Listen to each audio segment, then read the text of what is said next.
कृषि कानूनों को लेकर किसानों का विरोध प्रदर्शन लगातार जारी है। हम इस वक्त सिंघू बॉर्डर पर बैठे हुए हैं। सिंघू बॉर्डर पर भी पिछले 45 दिनों से किसान यहां पर बड़ी मात्रा में बैठे हुए हैं।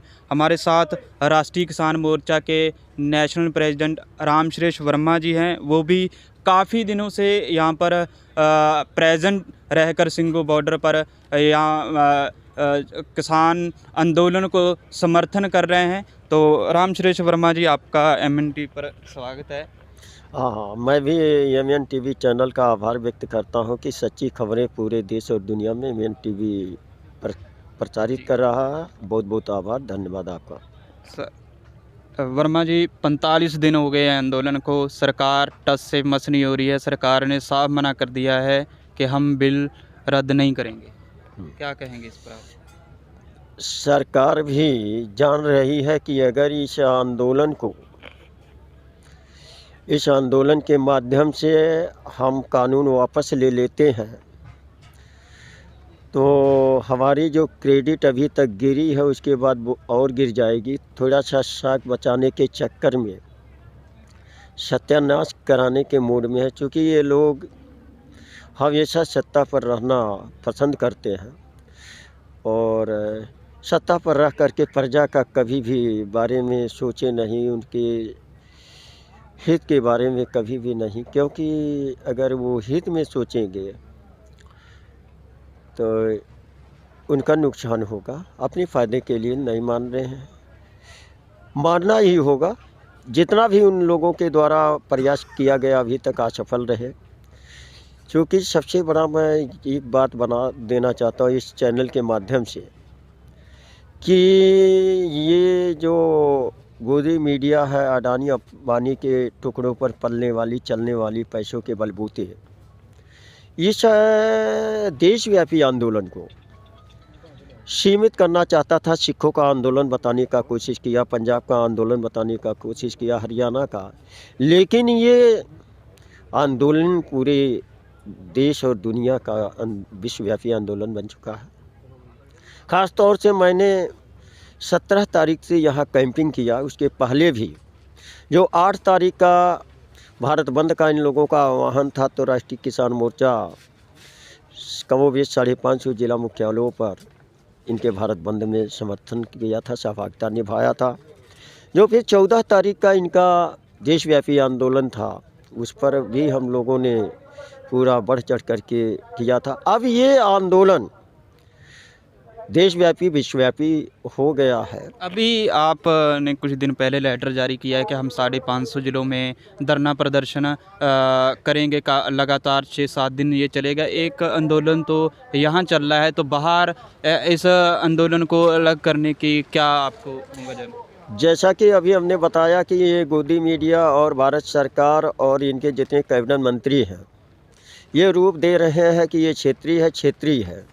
तो ये क्षेत्रीय आंदोलन नहीं है, देशव्यापी विश्वव्यापी बनाने के लिए हम 550 जिला मुख्यालय पर 11 जनवरी से 16 जनवरी तक हम कंटिन्यूस 550 जिला मुख्यालयों पर कलेक्ट्रेट गेट पर ही धरना प्रदर्शन कराएंगे। सारी संगठन शक्ति के साथ हमारे संगठन शक्ति में 85 ऑफशूट संगठन वामसेफ के निर्माण में हुआ है सौजन्य से। तो सारी शक्तियां हैं और जो बहुजन क्रांति मोर्चा नाम का संगठन है, जो संगठनों का प्लेटफार्म है, वो भी हमारे साथ है। तो देशव्यापी आंदोलन का रूप देने के लिए कि देशव्यापी है, वो लोग साबित कर रहे हैं क्षेत्रीय है, तो उसे कुचलना आसान हो जाएगा। देशव्यापी विश्वव्यापी आंदोलन पर इनकी औकात नहीं है कि इसकी वजह से सरकार ने अगली 15 तारीख की जो मीटिंग की है वो डेट दी है, पर उससे पहले उसने साफ कर दिया है कि रद्द के सिवा किसान जो संयुक्त किसान मोर्चा है उसके नेता रद्द के अलावा कोई और विकल्प तलाश करे। क्या कोई ऐसा विकल्प है जिससे इस मामले का हल निकल सकता है रद्द के सिवा? रद्द के सिवा कोई भी विकल्प नहीं है। चूँकि ये काले कानून कांग्रेस उसमें से कुछ ही संशोधन के लिए तैयार है। संशोधन अगर सब करता है तो कुछ बचता ही नहीं है, वापस लेना चाहिए। पहली बात ये षड्यंत्र करेगी।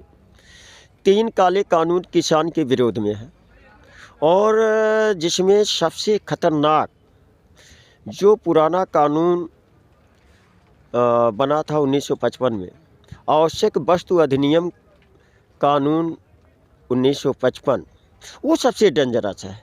उसको तो हमें लगता है कि ये वापस लेने के मूड में कतई नहीं है, क्योंकि इसी कानून से सारा सत्यानाश हो जाएगा। इससे सारे लीडर, यानी कि जो आवश्यक वस्तु अधिनियम के दायरे में कंट्रोलिंग का मामला होता है, उसी में जो दायरे में है, जैसे अनाज है, अनाज में ज्वार है, बाजरा है, मक्का है, ग्वार है, और इसके साथ धान है, गेहूं है, दलहन, तिलहन और आलू, प्याज, ये आवश्यक वस्तुएं बाहर कर दिया गया। जब बाहर कर दिया गया तो खरीदने का कोई नियंत्रण, ये जो सरकार कंट्रोलिंग मूल्य तय करती, सरकार समर्थन मूल्य, न्यूनतम समर्थन मूल्य तय करती है, उस पर खरीदने का कोई सवाल नहीं है।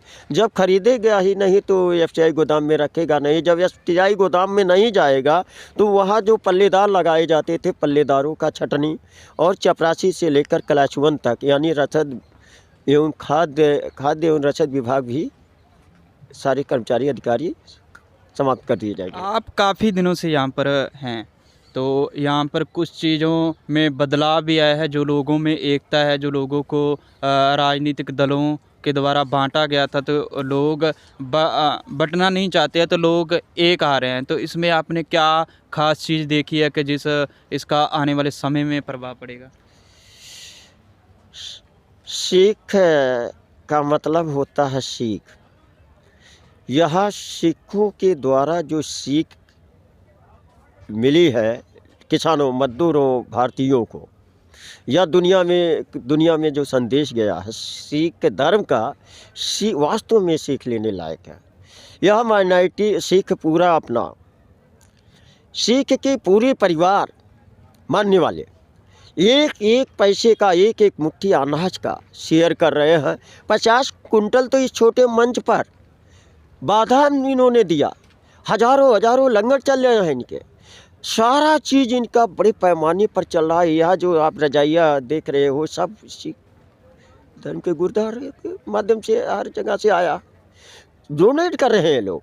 इनका सीख ले करके अगर कथित हिंदू धर्म के मानने वाले लोग समझ जाएं, जितना सोना है मंदिरों में, जितना सोना है उसका क्या बताऊं, टनों में है, और जितना चढ़ावा। इसमें आपने पॉजिटिव, मैं कह रहा हूँ कि आपने पॉजिटिव चीज़ क्या देखी जो आपको अच्छी लगी? बता रहा हूँ, अच्छी लगा कि यहाँ भाईचारा है, प्यार है, मोहब्बत है, और एक दूसरे को ऐसा करने का संकेत देता है, ये तो बता रहा था। और हिंदू धर्म जो कथित है, बांटने वाला काम करता है, एक भी रोटी का सहयोग इस आंदोलन में नहीं है। उसका सारा साधन किसानों और मजदूरों का तो मंदिरों में जाता है। भाई 1.5 से 2% पूरे दुनिया में, भारत और दुनिया में सिख हैं। इन सिखों ने इतना बड़ा साबित कर दिया है, इसका 10% अगर हमारा अपना पहल कर ले, हमारे किसान मजदूर जो कथित हिंदू धर्म में फंसे हुए हैं, वो यहाँ आना शुरू हो जाए, उत्तर पूरे जहाँ भी है आंदोलन चल रहा है, तो मोदी नहीं, ये तोमर नहीं, अमित शाह नहीं, राजनाथ शाह नहीं, इनके बाप मोहन भागवत को भी मानना पड़ेगा।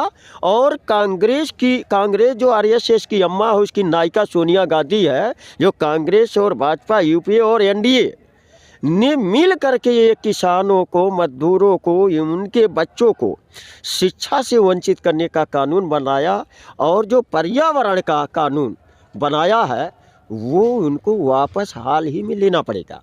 तो सिख का सीख, ये माइनॉरिटी जिसे कहते हैं, जैनिक, बौद्धिस्ट, सिख, ईसाई, लिंगायत, मुसलमान भाइयों से सीख ले करके हम जो कथित इनके चक्कर में भव चक्कर में पड़े हैं, निकल करके सिखों से सीख ले करके ये, और दिनों दिन सीख ले करके लोग बढ़ रहे हैं। आज तो लोगों को डर लग रहा था कि, लेकिन हमारी जब मुलाकात ये जो 40 सदस्यीय कमेटी के चेयरपर्सनों से हुई, तो सब लोगों ने स्वीकारा कि आपकी बात सही है, आपकी बात सही है, धीरे धीरे हम लोग करेंगे। तो अभी किसानों का कानून वापस होगा, और उसके बाद मजदूरों के लिए भी हम लड़ेंगे। लेकिन मेरा तो अपना जो एजेंडा है इनका समर्थन करने का खास है। और जो मैं लड़ाई लड़ रहा हूँ इसका सिर्फ सुरक्षा कवच बन करके, यानी एक ही साथ किसानों और मजदूरों और किसानों और मजदूरों का इसमें साझा किया जा। मेरा सलाह है, सुझाव है कोर कमेटी को कि ये किसानों, मजदूरों, शिक्षा नीति का और पर्यावरण चारों को जोड़ करके एक ही ताकत हासिल करके किसानों का मुद्दा में मजदूरों का भी जोड़ लेंगे, श्रमिक कानून वापस करने का, और ये विद्यार्थियों का, बच्चों का, तो हमारी ताकत बहुत मजबूत हो जाएगी। मेरी तो विनती है इन कोर कमेटी जो 40 सदस्यीय है, ये जितने भी काले कानून लॉकडाउन में बने हैं इसके लिए भी हम लोग आह्वान करें, उनका भी मदद लें। बहुत बड़ा आंदोलन सफल होगा। ये थे राम श्रेष्ठ वर्मा जी, जो राष्ट्रीय किसान मोर्चा के नेशनल प्रेसिडेंट है। वो भी काफ़ी दिनों से यहाँ पर बैठे हुए हैं और इस आंदोलन को समर्थन कर रहे हैं। और अलग से भी 550 ज़िलों में वो 11 से 17 जनवरी के बीच लगातार धरना प्रदर्शन ज़िलों मुख्यालयों पर करने जा रहे हैं। उनका भी साफ कहना है कि सरकार को ये 3 कृषि कानून वापस लेने ही पड़ेंगे, तभी किसान है वो जहाँ से जाएगा। मैं रविंदर सिंह, MN TV, दिल्ली। धन्यवाद।